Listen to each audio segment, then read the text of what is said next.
Hello, YouTube. Welcome to L-Space, or welcome back to L-Space if you're a returning viewer. My name is Tristan, and it's been a bit of a minute since I last recorded a video, and I think that's partially just like a poor time management thing on my end. But I also think there's a bit of I don't know, with the days getting shorter, time just gets really weird for me, and it's I don't realize just how fast time is moving. And then all of a sudden, it's been 2 weeks and I haven't even filmed a video. So here we are filming a video and just gonna talk about some of my recent reads, a couple of the ones that I've read in the past, 2 weeks, I guess, if we're talking about all of those. So yeah, here we go. First up is one that I had started in September and one that I continued on with in October. This is Ce que je sais de toi by Eric Chacour. This translates to What I Know About You, and it is just now being translated into English. I think that the translation actually has just released about last month, maybe. And this is about an Egyptian doctor who is living in and around Cairo, and it starts in the 80s, and he gets married to a woman and then meets this guy, and they kind of rush into a really sort of whirlwind affair, and then tragedy strikes. And then eventually the main character has to then flee basically to Egypt, and it's a really, really touching story overall. It's told in second person, and so I won't say too much about who is narrating the book, because part of the reward is certainly finding out who is addressing the main character in the second person. So the first section starts off with toi, meaning you, and then the second section is moi, meaning me. And so there's two perspectives, technically. One of them talks about, obviously, the doctor, and then the last one is the person who is addressing the doctor and kind of recounting the story. And obviously it fits really well with the title, What I Know About You. And that's largely what that section is just recounting what the narrator knows about this person, this doctor. And yeah, it's a really, really lovely story. I think that it's beautifully written. I think there's a lot of really good writing, and it's a really interesting look into being gay in North Africa, and I guess kind of the Levant is what we would call it. But yeah, I really, really enjoyed this one, and I felt that it was a pretty good... It's sort of a coming-of-age gay novel. It's not a love story in any way. So if you're looking for a love story, this is not the one that's going to be for you, but it is a really, I think, important queer story as well. So yeah, definitely give this one a shot if you're looking for that. And like I said, it did come out in English, so you can read it. So just look for What I Know About You cover up here by Eric Chacour, and I definitely think that it's worth the read. Maybe I'll do a video at some point of me reading the English translation to see, side by side, how they compare, to see, how the translator did. I'm sure that the translator did really well, but yeah, I'm curious. Also, do you like all my postcards? I have a whole bunch of them here. I think I mentioned that I went to the Isabella Stewart Gardner Museum, and so I have some paintings from there, as well as a picture of it itself, postcards. One of my really good friends from grad school had this whole wall of postcards that he had collected, and I really liked the way it looked, and I liked the souvenir aspect of all of that, and I wanted to imitate it, so I did.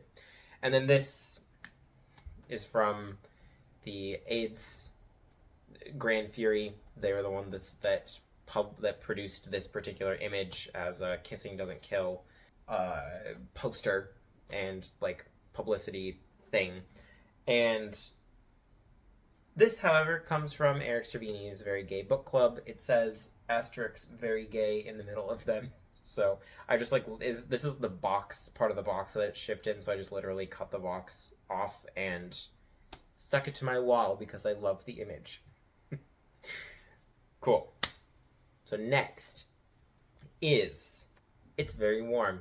So the next thing is a side note. It is very warm. It is 75 degrees in October here in Boston, and that is something that is absurd. And it's also quite frightening. I think we can all know why it's quite frightening. And I read something a while ago that we need to stop saying that this is the hottest October on record and saying that this is the coldest October that we will experience for the foreseeable future. Because as we've seen, it's only getting warmer, and it's now starting to get warmer much faster. And so that's just a little bit of rhetoric shift that I am doing myself. If you care to join me, please do. But yeah, this is the coldest October for the foreseeable future here in Boston, and it is 75 degrees, blue skies, and sunny. I do hate the cold, so like, for selfish reasons, I do like that, but on a grand scale, it fills me with endless existential dread. So, yeah. Next, for real, is the book that I think is on a lot of people's minds right now. I had to return it to the library because it was due, obviously, and that was Intermezzo by Sally Rooney, and I finished this not too long ago, so it's still pretty fresh in my mind. I thought it was good. I thought it was fine. I don't think that it's my favorite of her novels. I do think it's one of her better novels from like a craft and at least like a variety standpoint, because I know that a lot of people felt like Beautiful World, Where Are You was kind of just a rewrite of Conversations with Friends with slightly different characters and like just a different premise, really. But Intermezzo is completely different from her other books, more or less, in that it's focusing on a family as opposed to just couples and then like friends who are coupled up and then couples who become friends, etc. There is still definitely a lot of focus on romance and what dating and relationships are like in the modern day. And I think that Sally Rooney does a really good job of portraying that and describing that, especially with some of the things that we kind of have to think about, the evolving morality, sense of ethics that we have surrounding dating. Definitely she does a good job of sort of interrogating that in her work. But I think that there's some things that we still see quite commonly in her work. There's always a pretty large age gap between some characters, and that happened with both relationships that were happening. So there's Peter and Ivan, who both have girlfriends who are, with Ivan is like 22, 23, his girlfriend is like 32, and then there's Peter Ivan's girlfriend is 36, Peter is 32, his girlfriend is 22. And so and then that also happened in Beautiful World, Where Are You? I guess that didn't happen, it might have happened in Normal People, but I don't remember. And it definitely happened in Conversations with Friends. So it's just like a common trope that she works with. But I think some of the discussions on ethics that she does have about like having relationships with people where there is a large age gap, I think are kind of important, because there are some cases where it's, we put a little bit too much judgment on it, where we view it as one person as being predatory of the other or whatever. But sometimes it can literally just be two people who happen to fall in love and fall into a relationship, and it's fine. They just happen to be from different life backgrounds, and it's, whatever. But yeah, I enjoyed seeing kind of a revision of her work on that, and definitely liked the bit of variety, the fact that it was not the same novel again. But yeah, I thought it was well executed, well written. The way that she does tension and the way that she does conflict, masterful. And I really enjoyed the conflict in this book. It was definitely something that made me feel quite tense while reading it. So that was quite good. If you're thinking about picking up Intermezzo, don't expect it to blow your mind, but definitely expect a really lovely story that will make you feel some type of way, make you feel things, make you feel a little bit philosophical, intellectual perhaps, because it's definitely one that does a good job of that. And last is a book that I am probably honestly going to finish today, and that is Bury Your Gaze by Chuck Tingle. And this book is such an absolute joy. I love it. And it's about a movie writer. He writes, well, I guess he's more of like a screenwriter. Is that right? He wrote horror movies, and then he's also doing like TV writing. And he is told by the executives, the big higher ups, that he needs to either kill off his gay characters after they like reveal that they're queer and say that they're in love, or he needs to have them straighten up and then they can live a happily ever after. He's told that, he refuses, and then suddenly the monsters from his horror movies that he's made start actually coming after him. And it's really good. It's a horror book, but it's actually not that scary. It's not one that I would say would ever keep me up at night, which is what I was worried about when I was reading this one. This is more like slasher type horror than it is paranormal spooky stuff, which is the stuff that usually gets me.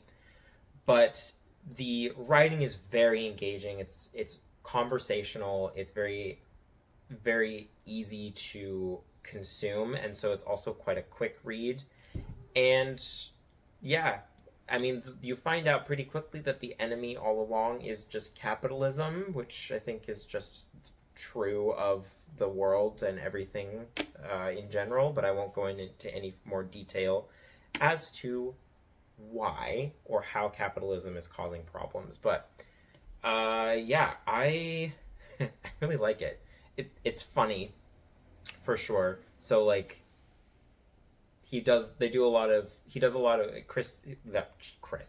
Chuck Tingle does a lot of like name play. So instead of Warner Brothers Studios, it's Harold Brothers Studios. Instead of Chris Pine, it's Chris Oak. And there's just like a whole bunch of things like that. And I really, really like this. Yeah, I'm not going to say too much about that because I don't want to give too much away. But just know that if you are a weenie when it comes to horror like I am, this is going to be okay for you. You will not be scared out of your mind. It's not going to keep you up at night. It's just a good read. Okay? Cool. And it's funny. It is pretty funny. And Chuck Tingle, for somebody who was kind of a bit of a meme on the internet for a little while, I think that he actually is a really good author, a really good writer, and this is certainly testament to that. So I'm very glad that I did end up picking this up. Again, like I said, I was hesitant to do so because I am scared easily, but this was great. So happy I did. And if you wanna try this out, definitely you should. All right, that's all I've got for you today. Sorry, it's been a little bit of a minute. I again don't know what happened.